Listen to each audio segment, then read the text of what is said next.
Waziri mkuu anakuja kwa sherehe kubwa kama na hii ya serikali, PC hakuna. Unaambia PC ameenda Nairobi.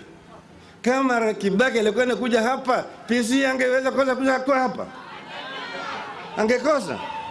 Kwa vile yeye amechukua msimamo wa kumtusi rais, amechukua msimamo wa kumdharau rais, amechukua msimamo wa kukashifu bila sababu, basi na yeye ajitayarishe. Na angewekewa sana namna hii bila hata choo. Angewekewa.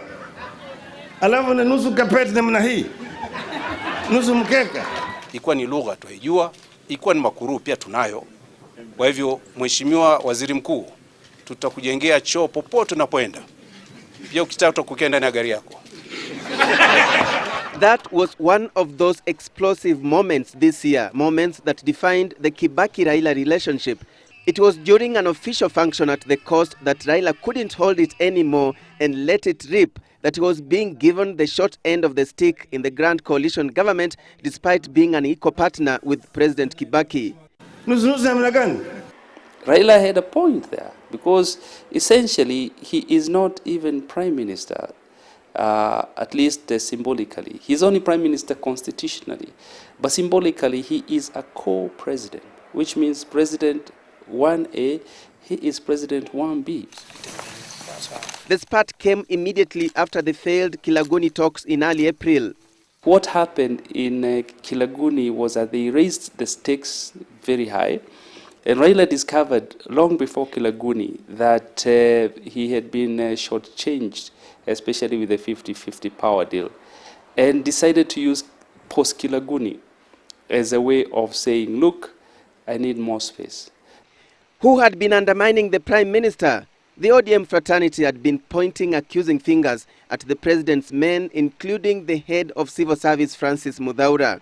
The case of Mudhaura was never quite an issue because, in my view, Mudhaura doesn't have a mind of his own. He speaks what the president asks him to speak. And that was a position then they wanted to shift. Stop asking Raila to concede more ground. He has conceded enough. Direct your questions to Honorable Kibaki and his people to be sincere to Kenyans. Hata ukipatiwa mkate mzima utashibisha Wakenya wote. Si uchukue hiyo mkate nusu uoneshe Wakenya ni nini utafanya na hiyo nusu, ndio hata mwaka ingine ikija wawe wanaweza kukubali ya kwamba unaweza kupata mkate mzima. Observers note that Kilaguni was the real defining moment in the often edgy relationship between the president and the prime minister. The meeting had been called to iron out issues of protocol and public appointments amid complaints that real power sharing had not been attained. Na hiyo accord imesema real power sharing, it is not just sharing positions, it's sharing power. They were using it as a way of doing the bargaining and doing the leveraging. And they managed to do it very well because it's immediately after that that the demands that Raila was making before were later met. It was Kibaki who realized, hey, games are being played here. And unless I cave in, we're going to have a situation we cannot handle. Even before the demands were met, the two principals had been embroiled in yet another tussle, that of the control of the leader of government business in Parliament, until Speaker Kenneth Marende ruled that he would take over that position until the principals find a solution. What that did in terms of Marende coming in is to create a third force.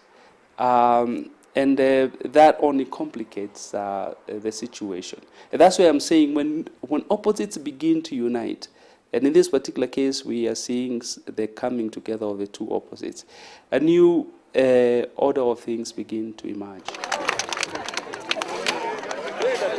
By July, however, the dust had settled. Both the president and the prime minister embarked on image building. They jointly launched national projects, including the Kazi kwa Vijana project. They appeared to read from the same script. Definitely for myself, and I definitely for Raila Odinga, and we who are these two groups, I am sure we shall succeed. And I'm sure nobody is going to set us apart. Hii ndio tumesema tunataka kufanya pamoja, tukiwa pamoja, Rais Kibaki, Waziri Mkuu Raila Odinga. At one moment, they toured the Nyanza region together, addressed large crowds, and eventually had lunch at the Prime Minister's Bondo home.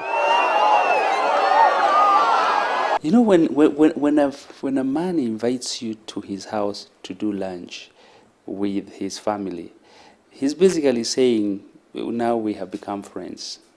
And the significance of it was to say, let us begin a romantic relationship here. So this is another way of also the Odingas telling the simpletons around them that we have been admitted into the court.